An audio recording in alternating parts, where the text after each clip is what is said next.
decade later, Mos Def, the Ecstatic. Yeah.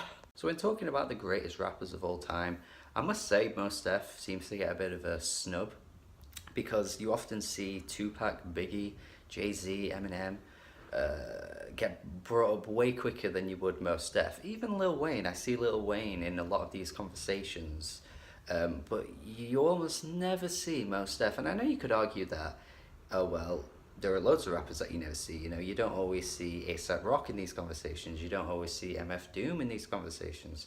You don't always see, I don't know, maybe like a Danny Brown.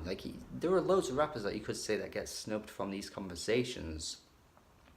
But I always feel like Mos Def is just such an obvious rapper to bring up in these conversations. I just find it baffling that I will never see him get brought up. The guy has a lot of critical acclaim, a lot of buzz surrounding a lot of his albums. The Talib Kweli collaboration album, which a lot of people regard as his best album.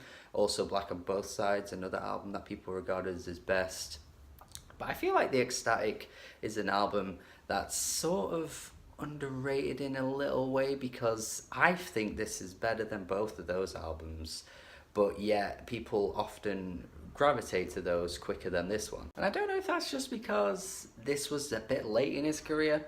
Like, you know, his peak, you could argue, was the late 90s, early 2000s, where he was putting out those classic albums, and this was just kind of past the point where people were shining a light on him or giving him the same amount of attention. But man, this to me is just easily the best one he's put out. And I even talked about Black on Both Sides back when I started this channel, when I did that mini classics week. It probably isn't a very good video now, so I wouldn't recommend going back to it, but maybe if you're just curious, yeah, search it up and see how you feel. But I did give that album a lot of praise because it's a great album. But The Ecstatic takes it beyond for me, man. I mean, there's such a hard snap to Mos Def's delivery on this album. He's always been considered a very positive, very uplifting, inspiring rapper, because he is. I mean, he has just such a positive tone to his voice.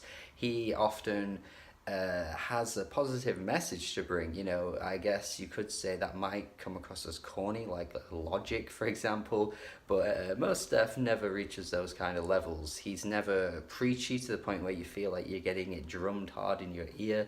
He just has the perfect balance of giving you the positivity and also being a phenomenal rapper and sounding great on a beat. But it is that hard snap on this album, as I just mentioned, that I just adore about it, because he's just so fired up on all of these beats. The beats are intense. You gotta play this album loud, man. These beats absolutely knock so hard. You've gotta have this loud. I did listen to this album a while ago, and I don't think I just had the right setting for it. I think I just had it in like my earphones, just, you know, a pretty tepid volume.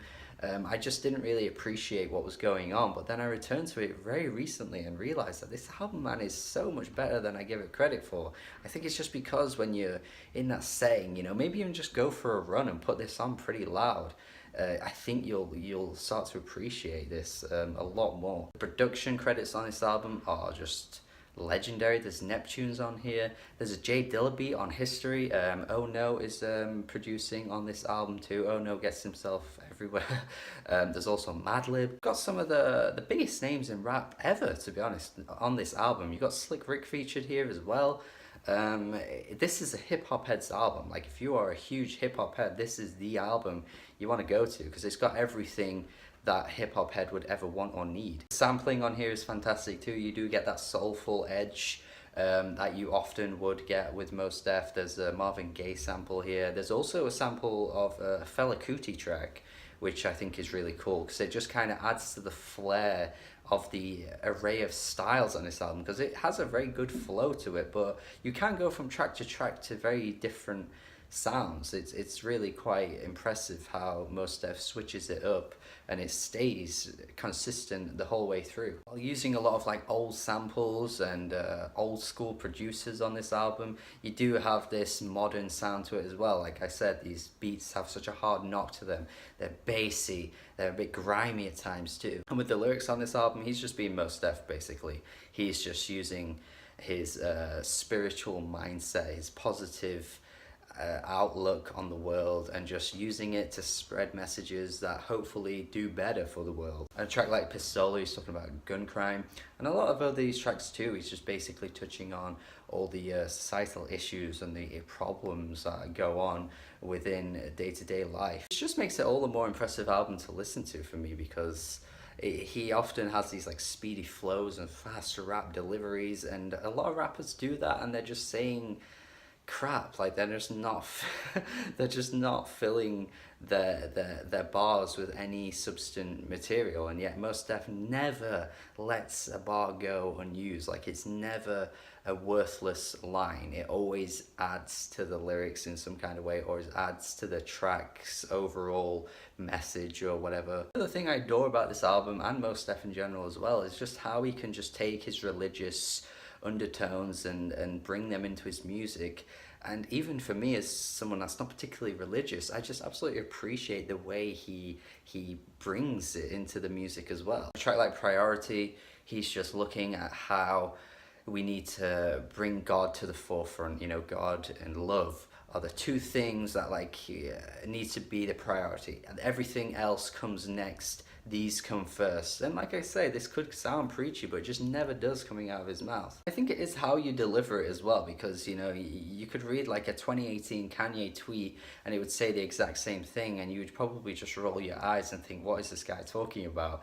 But the way Mos Def delivers it, it has more potency. He's not just throwing out meaningless phrases or words that don't have any weight to them. It all adds up to more. It just gives off this extremely peaceful feeling that most rap albums wouldn't even come close to touching. And it's not like this album is like, you know, a slow jam of a rap album. No, like I said, this is hard-hitting, banging rap songs, and he still manages to bring this edge to it that you wouldn't get from any other rapper. On the track Revelations, he touches on black identity, and there's a line where he tells people in power to stop making racist jokes because it's very harmful. There's a really good line in his track as well where he says, "We tell God thanks, you say that God don't rank, that's why your breath stank." And I interpret that line as if like he's talking to someone who's not like appreciating the power of God, so he's saying that basically the words that they're using to